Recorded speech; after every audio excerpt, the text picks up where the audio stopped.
Antes da gente começar a criar grupos e níveis de acesso no Joomla, vamos explicar aqui para os iniciantes o que é cada grupo desse e o que cada grupo desse pode fazer. Primeiro aqui é o grupo público, ou seja, isso aqui é todo o usuário que acessa o site. Cada vez que um internauta digita lá o nome do site.com.br e acessa, ele é um usuário público. Então a gente pode definir se um conteúdo ele é público ou se ele faz parte dos outros tipos aqui de acesso. Tá? Então esse é o usuário público. Registrado. Este grupo permite ao usuário acessar o front-end, ou seja, a tela de abertura do site, não o back-end, que é a tela que nós estamos agora. O usuário registrado não pode contribuir com conteúdo, ele não pode postar artigo, ele não pode fazer edição de nada no site. Mas ele pode ter acesso a outras áreas, como por exemplo, você pode determinar que para acessar um determinado item ele tem que ser um usuário registrado.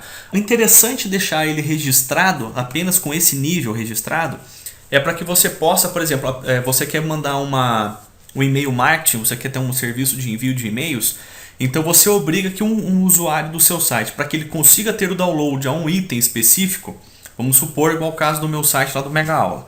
A pessoa quer baixar arquivos que eu utilizo nas videoaulas, ele tem que se registrar.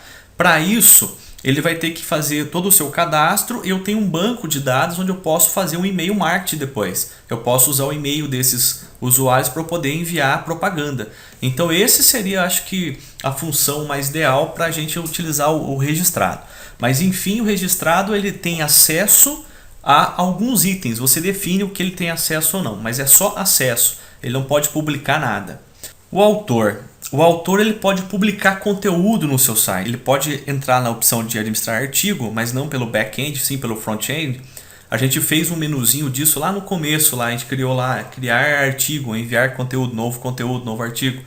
Então o que ele faz? Ele pode publicar artigo por ali. Só que ele só pode publicar o artigo. Ele pode digitar lá, digamos, o artigo e colocar se quer que apareça na página inicial como destaque ou não e publicar. Que após ele ter publicado esse artigo não entra automaticamente no site. Ele precisa ser revisado por uma pessoa de um grupo de um nível mais alto. Por exemplo, um publicador, um editor, um administrador do site. Ele mesmo, o autor, não pode publicar. Ele simplesmente vai digitar um conteúdo e vai enviar para o site.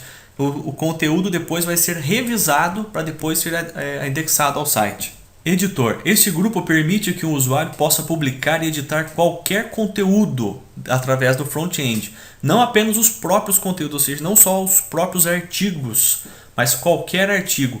Ele também pode editar o conteúdo que não tenha sido publicado, porém, ele não pode alterar o status do artigo. Ele não pode dizer se o artigo está publicado ou não, mas ele pode editar. Por exemplo, uma pessoa publica um conteúdo, ele vai lá ver alguns erros lá, ele pode editar o artigo, mas ele não pode modificar para publicado ou despublicado.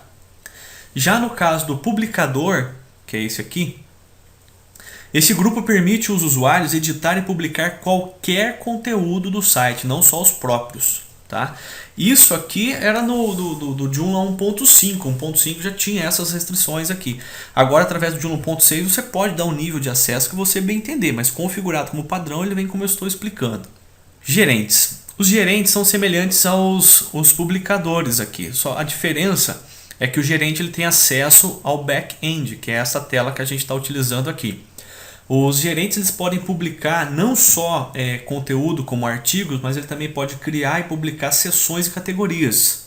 Pode também publicar menus, módulos, mas eles não podem, por exemplo, instalar ou desinstalar módulos, componentes, essas coisas, eles não têm esse tipo de acesso. Administrador. Um usuário administrador tem todos os privilégios de um gerente, mas ele também tem acesso às opções de conjunto. Ele pode instalar e excluir componentes, plugins, módulos, etc.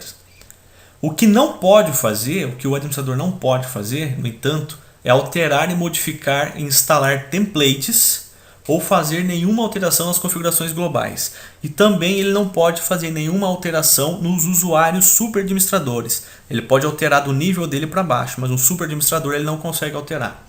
Já o superadministrador, este grupo permite o acesso a todas as funções administrativas. Apenas um outro superadministrador pode criar ou editar um superadministrador. Ele tem pleno acesso a todas as áreas.